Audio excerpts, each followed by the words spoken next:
बिस्मिल्लाहिर्रहमानिर्रहीम। अस्सलाम वालेकुम my YouTube family. I hope you are fine. तो आप सब ठीक होंगे, खुश होंगे, खूब इंजॉय कर रहे होंगे। तो आज मैं आलू चिकन की रेसिपी के साथ आई हूँ और ये बहुत ही ज़बरदस्त रेसिपी है। आई होप आपको मेरी ये रेसिपी बहुत ही अच्छी लगेगी। तो चलें रेसिपी की तरफ चलते हैं। और ये बहुत ही झटपट मिनटों में बन जाने वाली रेसिपी है और बिल्कुल परफेक्ट बनती है और बहुत ही मज़े की बनेगी।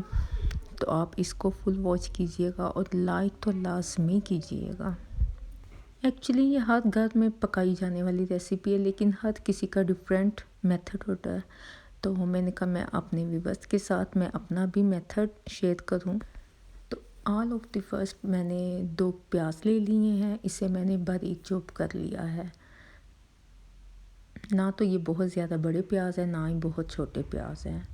और इसे मैंने बहुत ही रफ़ी किस्म के देखे मैंने काट लिए हैं। और टमाटर मैंने लिए हैं 2 टमाटर हैं, 2 प्याज है। और जिंजर गार्लिक का पेस्ट मैंने 1.5 टेबल स्पून इसमें ऐड कर दिया। ये तीनों इंग्रेडिएंट हैं और ये तीनों मैं काट के, और ये मैं देखें ज़रा इस साइज़ के मैंने टमाटर काट के फ्रीज़ किए हुए हैं।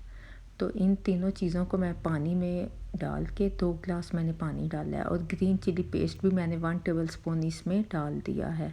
और हल्दी पाउडर 1 टेबल स्पून और 1 टेबल स्पून मैंने इसमें सोल्ट डाल दिया है। सोल्ट आप अपने टेस्ट के मुताबिक कम या ज़्यादा डाल सकते हैं। तो जब ये पानी अच्छे से ड्राई हो जाएगा और ये मसाला जौन सा मैंने इसमें प्याज और टमाटर डाले हैं ये भी अच्छे से सॉफ्ट हो जाएंगे। ये देखिए पानी अच्छे से ड्राई हो गया। तो ये मसाला जौन सा था ये सारा इसमें सॉफ्ट हो गया। तो इसे मैंने चम्मच की मदद से ही इसे मैंने ब्लेंड करना है। और ये ब्लेंडर में बिल्कुल नहीं ब्लेंड करना, क्योंकि ब्लेंडर में ब्लेंड करने से इसका टेस्ट डिफरेंट आता है। और इसे मैंने स्पैचुला की मदद से, या फिर आप चम्मच कोई भी ले लें, वुड का चम्मच ले लें, उससे आपने इसे अच्छे से मैश कर लेना है। तो थोड़ी देर मैश करने के बाद ये मसाला जब अच्छे से मैश हो जाएगा तो इसका जो टेस्ट होगा वो बहुत ही डिफरेंट टेस्ट आता है और ये बहुत ही मिनटों में बन जाता है। पहले आप पानी डाल के तो इसे रख लीजिएगा। तो तकरीबन 10 से 15 मिनट तक ये पानी जब ड्राई हो जाएगा तो मसाला अच्छे से ये टेंडर हो जाता है। तो अब ये अच्छे से मैंने मैश कर लिया था और 1 कप मैंने इसमें ऑयल का डाल दिया। आप चाहें तो घी भी यूज़ कर सकते हैं। और चिकन एक्चुअली मैंने धो के मैं फ्रीज़ कर लेती हूँ। तो ये मैंने धो के ये डिफ्रोस्ट अभी इसमें हो जाएगा। ऊपर मैं लिड रख दूँगी, फिर ये अच्छे से डिफ्रोस्ट हो जाएगा। तो 4 या 5 मिनट के लिए मैं इसके ऊपर लिड रख दूँगी। तो फिर ये डिफ्रोस्ट हो जाएगा। फिर इसके बाद इसे हम फ्राई करेंगे। और ये देखें जी, ऑयल हमने ऑलरेडी इसमें डाल दिया था। चिकन अच्छे से डिफ्रोस्ट हो गया है और इसे अब थोड़ी देर के लिए हमने फ्राई करना है। और चिकन आपको पता है बहुत ज़्यादा इसे फ्राई करने की ज़रूरत नहीं है। ये बहुत जल्दी ही फ्राई हो जाता है। और इसमें जो मैंने स्पाइसेस डाले हैं, सिर्फ मैंने ग्रीन चिली पेस्ट डाला है, हल्दी और सॉल्ट मैंने इसमें ऐड किया है।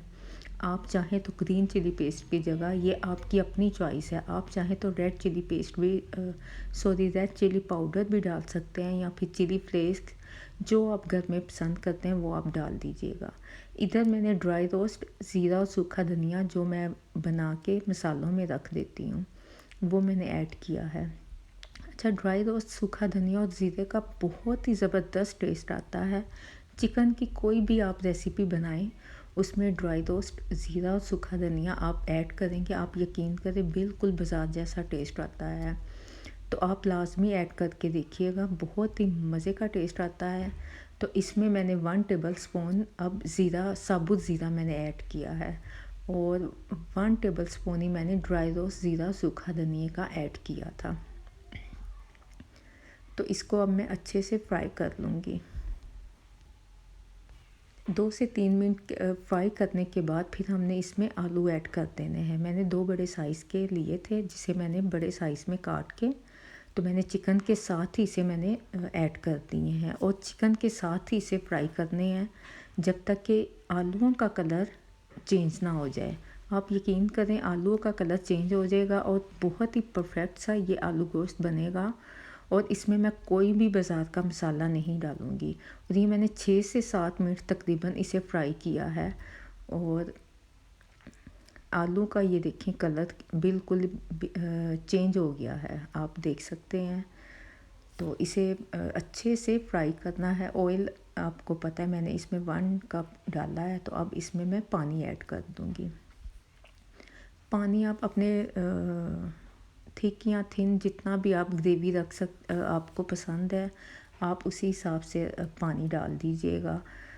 एक्चुअली ग्रेवी मुझे थोड़ी थिक ही रखनी थी, तो मैंने पानी इसमें कम ही ऐड किया है।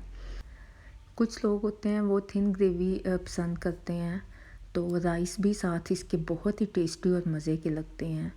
तो वो फिर थिन ग्रेवी रखते हैं, वो फिर पानी आप उसी हिसाब से ज़्यादा भी डाल सकते हैं।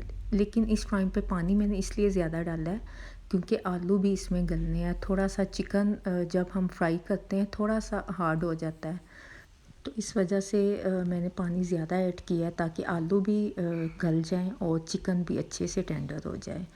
तो इसे मैंने 6 से 7 मिनट के लिए जब अच्छे से बॉईल आ जाएं, ये देखिए माशाल्लाह से अब इस टाइम पे घी भी रिलीज़ हो गया है और जो इसकी ग्रेवी है वो भी अच्छे से पक गई है। जो चिकन का सूप है वो भी अच्छे से इसकी ग्रेवी तैयार हो गई है। और अब लास्ट में मैंने इसमें 1 टेबल स्पून गरम मसाले का ऐड कर दिया है। और माशाल्लाह से ये हमारा आलू चिकन परफेक्ट सा रेडी हो गया है। लेकिन अभी एक इसमें शामिल करना है इंग्रेडिएंट, और ये मैंने धनिया और हरी मिर्चें लास्ट में ऐड की हैं। और हरी मिर्चें और धनिया का तो बहुत ही अच्छा फ्लेवर आता है। तो वो भी फिर ग्रेवी वाला सालन हो तो उसमें तो बहुत ही परफेक्ट सा धनिए का तो बहुत ही अच्छा फ्लेवर आता है। और ये देखें आलू माशाल्लाह से अच्छे से टेंडर हो गए हैं। तो अब इस टाइम पे आप ग्रेवी भी चेक कर लें। मैंने साथ राइस बनाए थे, तो इस वजह से ग्रेवी थोड़ी सी मैंने ज़्यादा बना ली है। और ये देखिए माशाल्लाह से बहुत ही यमी सा और परफेक्ट सा ये सालन बना था। और अगर आपको मेरी ये रेसिपी पसंद आई है तो आप लाइक शेयर ज़रूर कर दीजिएगा। और जो चैनल पे न्यू है काइंडली वो सब्सक्राइब कर दीजिएगा और बेल का बटन पे पुश कीजिएगा ताकि मेरी हर न्यू आने वाली वीडियो का नोटिफिकेशन आप तक पहुंच सके। तो चले मैं इसकी फ़ाइनल लुक भी आपके साथ शेयर करती हूँ। तो मुझे अपनी दुआओं में लाज़मी याद रखिएगा। तो नेक्स्ट वीडियो तक के लिए मुझे इजाज़त दें। अल्लाह हाफ़िज़।